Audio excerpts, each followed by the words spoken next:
Salut la compagnie, on se retrouve aujourd'hui pour parler du chapitre 103 de Dragon Ball Super, le tout dernier où la Shueisha peut tamponner le validé par Akira Toriyama qui nous a malheureusement quitté le 1er mars de cette année, et je dois vous avouer que, comme en ce moment j'aime pas trop parler de DBS parce que je trouve que c'est pas terrible les chapitres, soyons clairs, là entre la fin de l'arc Granola et ce truc où ils ont repris le film Dragon Ball Super Super Héros et puis ils ont décidé de faire un truc un peu une préquelle et tout ça, c'était vraiment chiant, j'ai trouvé, je me suis vraiment emmerdé devant. Mais malgré tout, je continue de lire les chapitres parce que, j'aime Dragon Ball. Et je dois avouer que ce chapitre-là m'a... Alors, réconcilié avec Dragon Ball Super, ça serait faux. Mais par contre, c'est très encourageant, c'était très agréable à lire. En fait, c'était très Dragon Ballesque. Parce qu'en ce moment, on n'a plus de vilains pas beaux qui menacent de détruire la Terre, le monde, l'univers, sélectionnez celui que vous voulez.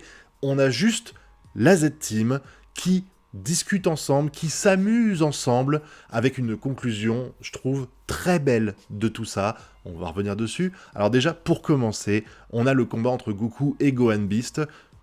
Très bien fait, enfin je trouve que Toyotaro a fait vraiment un beau boulot au niveau de l'animation, enfin de l'animation, c'est des pages qui bougent pas, mais en tout cas au niveau de l'intensité du combat, j'ai vraiment beaucoup aimé ce que j'ai vu. J'ai aimé aussi, ça c'est quelque chose sur lequel je suis très à cheval, surtout depuis que je lis l'Attaque des Titans, c'est les expressions du visage. J'ai bien aimé toutes les expressions du visage. Que ce soit le Vegeta un petit peu dégoûté de voir qu'il participe pas au combat, Goku qui est surpris quand Gohan Beast passe un peu à la vitesse supérieure, et puis il y avait ce mood de Dragon Ball, ces membres de cette Z-Team, c'est Goku, Gohan, Vegeta et tout ça, qui s'amusent ensemble en se battant, qui testent leur capacité, leur niveau, en se challengeant avec leurs amis.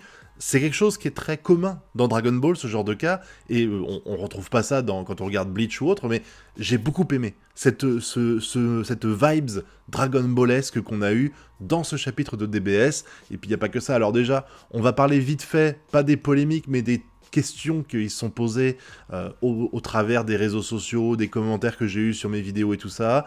Non, Gohan n'a pas gagné le combat contre Goku. Non, Goku n'a pas gagné. C'est plus ou moins dit qu'ils sont arrêtés au milieu. Alors oui, Gohan a surpris Goku en lui mettant un énorme coup dans la gueule. Bon, Goku a fait pareil, mais pour moi, Goku, en fait, il était juste là pour jauger le niveau de Gohan, pour voir à quel point il avait véritablement progressé, et le résultat est assez spectaculaire, comme on vient de le voir, mais il n'était pas à fond. Alors que Gohan, lui, va dans ses derniers retranchements de sa transformation. Pour moi, Gohan est sérieux, là où Goku ne l'est pas. Ça se voit de toute façon dans les beignes qu'il met. Goku, il met pas une baigne qui envoie Gohan valdinguer à 800 mètres de distance en fracassant un truc.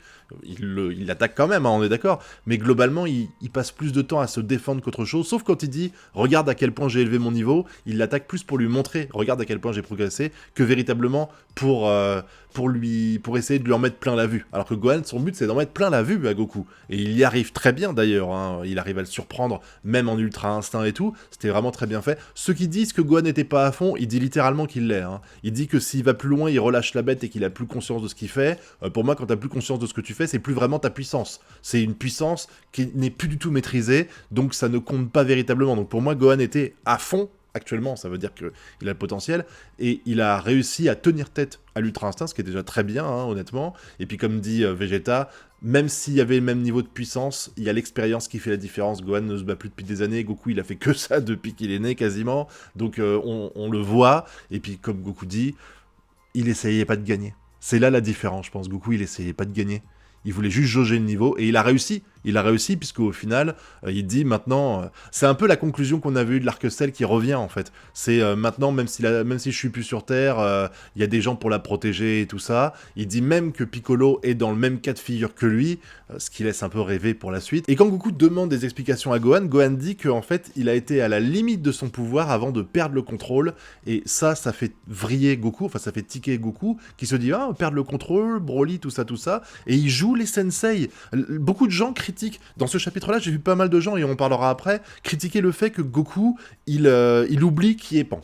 On reviendra là-dessus plus tard, mais il montre pas ce passage-là où Goku est un vrai sensei, même si ça paraît évident pour tout le monde quand Gohan dit ça, mais le fait qu'il explique Gohan que son pouvoir fait que s'il va trop loin, il perd le contrôle. Bon, j'en parlerai plus tard de mon avis là-dessus. Et ben, ça rappelle tellement Broly que Goku, il dit, bah non, on interrompt le combat, j'interromps ce que j'aime, moi, à savoir me bastonner la gueule, pour permettre à Broly de progresser. Ça, c'est un vrai rôle de sensei, de se sacrifier en plein milieu d'un fight, alors qu'on sait qu'il adore le fight, pour laisser la place à quelqu'un afin que cette personne progresse elle aussi. J'ai beaucoup aimé ça. Même si, pour moi, Gohan Beast avec l'histoire de oh je perds le contrôle et tout ça, ça me pose un peu un problème parce que s'il y a un truc quand même qui caractérise Gohan, c'est le self-control. À chaque fois qu'il s'est transformé un peu partout, je me rappelle plus vraiment de super-héros pour ça, mais à chaque fois qu'il se transforme, même quand il est en SSJ2, il n'y a pas un moment donné où on a l'impression qu'il perd le contrôle, donc le fait qu'il soit à deux doigts de le perdre alors que c'est un mec qui est plutôt calme, posé, sage et tout ça, ça va en totale contradiction avec lui, mais pourquoi pas dans l'idée, c'est juste que ça me choque personnellement, mais du coup t'as le combat qui enchaîne avec Broly et Gohan qui est très rapide, hein,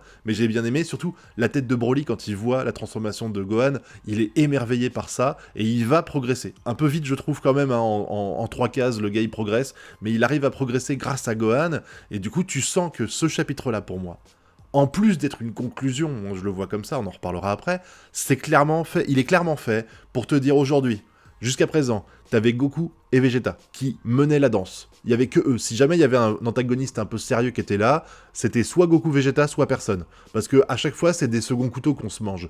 On a même, enfin, Gohan, Piccolo, etc.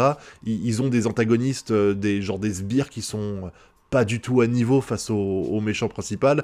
T'aurais eu Goku ou Vegeta qui passaient dans le coin, en 2 secondes c'est plié. On le voit bien avec Sagambo. Quand Gohan se bat contre Sagambo, le moment où Goku arrive, le combat il se plie en 2 cases. C'est terminé quoi. Et là, maintenant, on te dit non, c'est plus Goku Vegeta. C'est Goku, Vegeta, Piccolo, Gohan, Broly. Je compte Broly aussi parce que pour moi Broly il a été mis en suspens mais il va revenir bientôt vu ce qui se passe actuellement. Et ça c'est cool parce que ça va permettre une vraie diversité. Pas Goten par contre, Goten et Trunks eux je crois qu'on les verra jamais combattre réellement mais en même temps ça va avec la fin de Dragon Ball où Goku explique qu'il s'entraîne plus et qu'il drague des meufs, que Trunks il veut plus se battre, il veut juste faire ses études et tout ça. Et puis il y a cette conclusion du combat où on a Vegeta qui décide de rentrer dans le fight parce qu'il est agacé de voir les autres se battre et pas lui. Il y a la baston générale où il n'y a pas de... Il y a personne qui parle quasiment, c'est juste on voit quelques baffes à droite à gauche. On était vraiment dans un mood, on s'éclate, on s'amuse ensemble, et on voit à la fin ils sont tous limite en PLS au sol, fatigués du combat. J'ai beaucoup aimé en fait, vraiment c'est une ambiance qui correspond vraiment à ce que je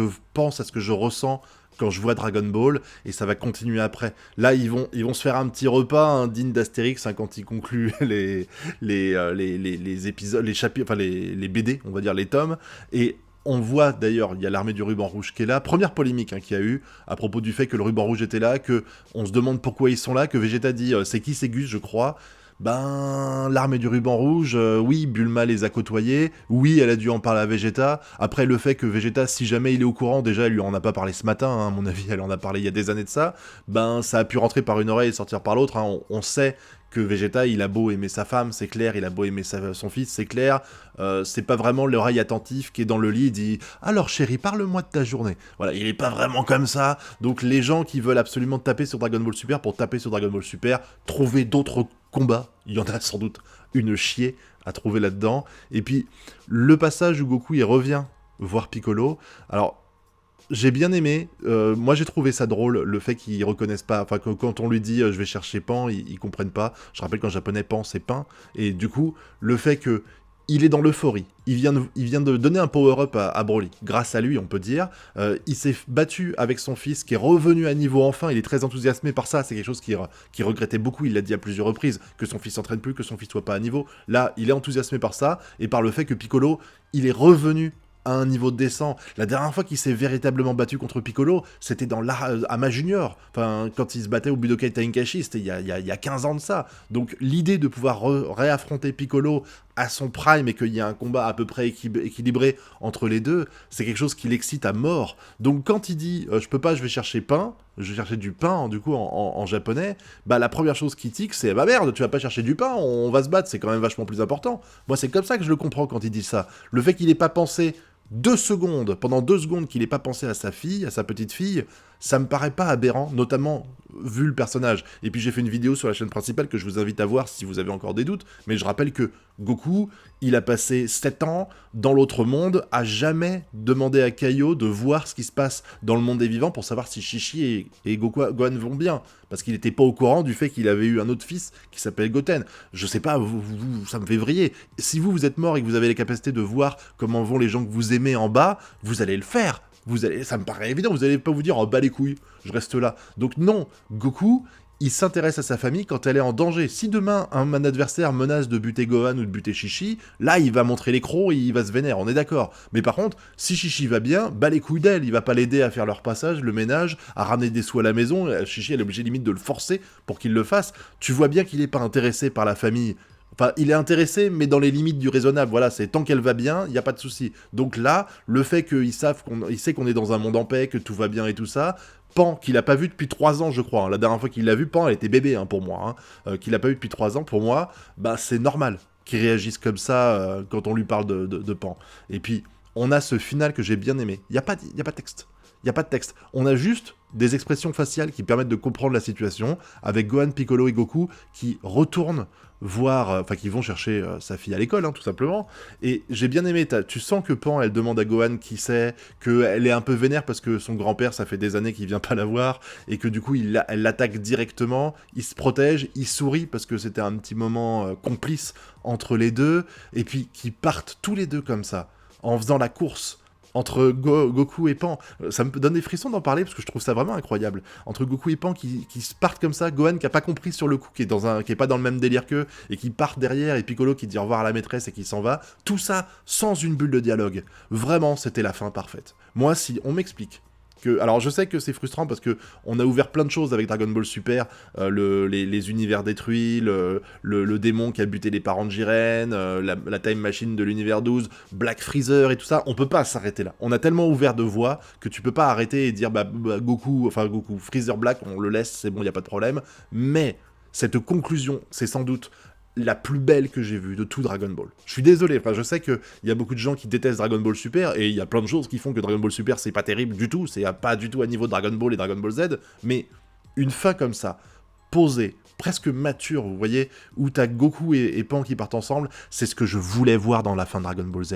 Pas ce Goku qui quitte sa famille, qui abandonne sa famille, parce que oui, dans Dragon Ball Z, Goku à la fin, il abandonne sa famille pour se battre avec Oob et l'entraîner. C'est pas cette fin-là que je veux. Cette fin où Goku, il est avec sa famille, et il part avec sa petite fille, parce qu'ils sont hyper complices et ils jouent ensemble. Putain, c'est ça que j'aurais aimé. C'est ça que j'aurais aimé, et je suis content de le voir ici. Voilà, je suis très content d'avoir vu ça ici, parce que voilà, c'est la frustration d'un gamin qui a aimé Dragon Ball depuis 25 ans, qui prend fin grâce à cette fin d'arc, tout simplement, voilà. Même s'il y a encore beaucoup de choses à faire et que j'espère revoir d'autres éléments de Dragon Ball, parce que là, il y a une pause. Ça reprendra normalement au mois de mai, il y a un mois de pause entre les deux, j'espère que ça permettra d'avancer un peu, parce que la dernière fois qu'on a eu une pause, c'est pour l'arc Granola, je crois, et c'était sans doute un des plus mauvais qu'on ait eu dans le manga, donc croisons les doigts pour que cette pause soit salvatrice et qu'on ait quand même mieux pour la suite, mais en tout cas, c'était un bon chapitre, voilà, j'ai quand même pas mal tapé ces derniers mois sur Dragon Ball Super, faut le reconnaître quand il y a quelque chose de bien, et là vraiment, c'était Dragon Ballesque, ça m'a beaucoup plu. Maintenant, il faut réussir à adapter ça dans un arc avec de l'enjeu, avec des plot twists, avec de l'intrigue, avec un petit peu d'histoire, hein, on ne demande pas un truc à la SNK, mais quand même un truc un peu plus développé, comme c'était le cas dans l'arc Saiyan, ou dans l'arc Namek, ou dans l'arc Cell, voilà, c'est le genre de choses que je veux avoir dans Dragon Ball, pas juste deux méchants qui pop, Vegeta et Goku qui les enchaînent, et à la fin ils gagnent, ça m'intéresse pas. Ça m'intéresse pas du tout, donc voilà, croisons les doigts pour la suite, mais en tout cas, ce qu'on a eu là, c'est très encourageant, et j'attends que vous me donniez votre avis là-dessus en commentaire, hein, puis vous connaissez la chanson, le pouce bleu, l'abonnement et le partage sur les réseaux sociaux. Quant à nous, on se retrouve très bientôt pour de prochaines vidéos. Tchuss!